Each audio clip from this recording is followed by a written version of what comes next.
turn.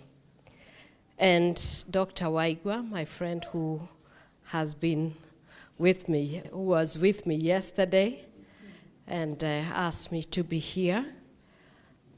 And Bishop Wachira, who is our Kenyan ambassador and goes out there. And we are so glad that you did introduce me. Divine connections are usually very important. And I cannot fail to recognize Bishop William for the good work and representing us well in the United States. Dear distinguished guests who are here, and allow me to observe all the protocols as they have been set. I am so glad and very excited this afternoon also to bring the greetings of my dear husband, His Excellency Rigathi Gachagua, the Deputy President of the Republic of Kenya. He gives me these greetings and always supports me in the work I am doing. And therefore I must recognize that great man who is behind me. Whenever you see a strong woman and you see things happening, there is always a hand that is behind her. And when your own husband believes in you and he's working with you, it's even a better thing. And so you can give a clap for my dear husband. Also receive the greetings of our president, Dr. William Samoei Ruto. He's away, but he'll be coming back. And I want to welcome you into this country of Kenya. And I say, karibuni sana. I see you're already running. This is a good country, as you heard the president say during the Climate Change Summit. This is a cradle of mankind. And so you have just come home, so welcome to your home. And Kenya is a beautiful country, endowed with resources, and above all, human resource that is so beautiful and welcoming. I hope you have already enjoyed the warm welcome of our people of Kenya. And thank you. This is not the first time I think you've come here, because I saw your father, T.D. Jakes. He has been coming and initiating some programs around here, and we really want to thank all of you. And now that we are here, let me just say, I was somewhere in the province. We were doing some program for the disabilities and opening some programs there. And so I would have loved to start with you this morning, but I believe that as we open this particular session, I'm sure that God is going to be with you. I love the Lord, and I'm saved, and I'm not ashamed of the gospel of Jesus Christ. When I was asked to come, I was asking myself, yes, I'm supposed to say something about what I do, but I will put it because I believe that the Word of God has everything that you need. My background suggests that I shouldn't be here, but this God is able to turn things around, turn tables, overrun things, and place you right where people don't think or don't expect you to be.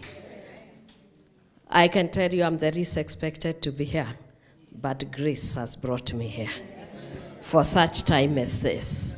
And therefore, when I think or thought of what I should speak concerning my office, I can only see the woman in the agenda of God. Because in the agenda of God, woman is very central. And she is the center of his story, and she turns everything to become her story.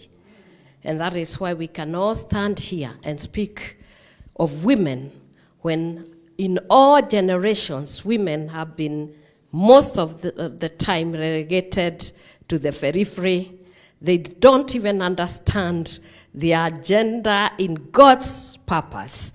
They always are told they were escorting others. But actually, we are, from the cradle we were there. because male and female created he God, and blessed both, and gave them dominion over his inheritance.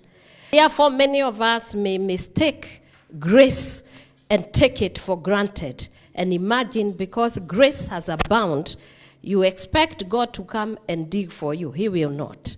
He has given you the wisdom. He has given you the knowledge. He has given you the strength, and what you need is to work.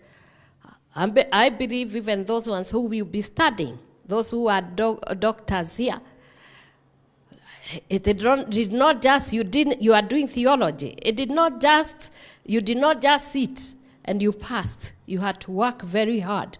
You had to wait on God. You had to work day and night, write the thesis, and make sure that your dissertation is right. Otherwise, you'd not have gotten there. And therefore, we must teach the right theology. We must speak the gospel that brings glory and edifies us. We don't want to look like those backstreet people, because our God is a great God.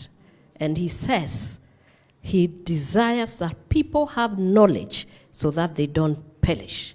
And he also goes ahead to say, because you have rejected knowledge, I will reject your service.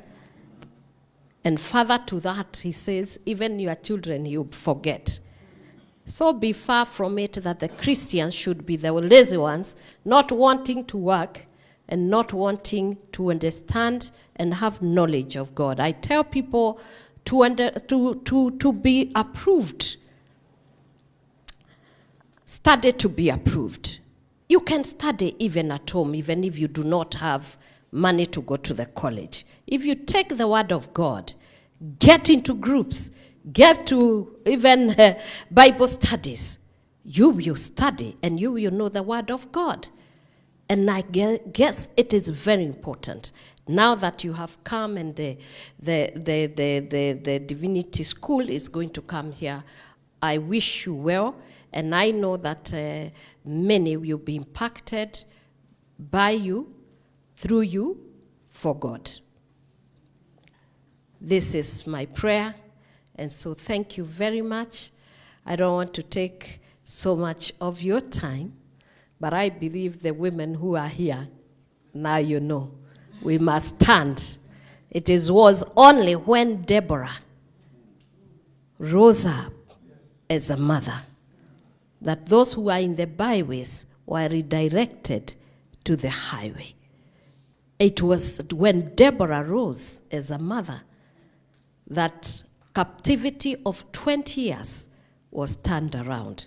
It was that time that Deborah rose up as a mother. The villages became cities.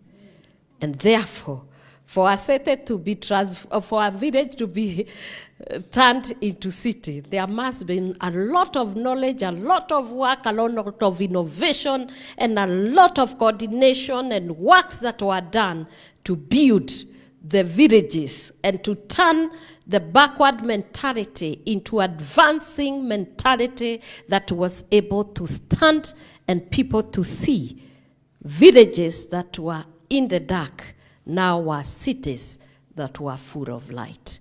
And this is my prayer for each one of us, because I can see now my boy children are there everywhere. I say the boy child, and that's my mother's words, my late mother's words. A boy child is from cradle to grave. To a mother, you will never grow. So when I call you my boy children, just bear with me. Because every time you come, we still see you as our children. And therefore, we must fight for you. We must realign and revalidate your dreams and make sure, as mothers, we have done our work. God bless you. God honor you.